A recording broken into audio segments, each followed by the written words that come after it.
தமிழ்நாட்டில் 11 புதிய அரசு கலை மற்றும் அறிவியல் கல்லூரிகளை முதலமைச்சர் திரு மு.க.ஸ்டாலின் திறந்து வைத்தார்.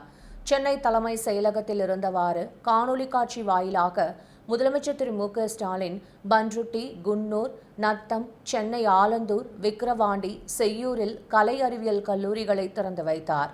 இதேபோல் மானாமதுரை, முத்துப்பேட்டை, திருவிடைமருதூர், ஒட்டப்பிடாரம், பெரும்பலூர், கொலகாத்தனந்தத்தில் கல்லூரிகளை முதல்வர் திறந்து வைத்தார்.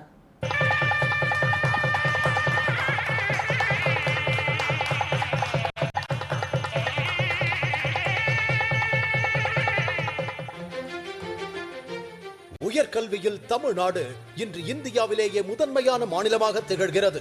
மாண்புமிகு தமிழ்நாடு முதலமைச்சர் அவர்களால் அறிவிக்கப்பட்டுள்ள புதுமை பெண், தமிழ் புதல்வன், நான் முதல்வன், உயர்வுக்கு படி முதலிய பல்வேறு சிறப்பான திட்டங்களால் உயர்கல்வியில் தமிழ்நாடு இன்று உலகத்தரத்தை எட்டியுள்ளது.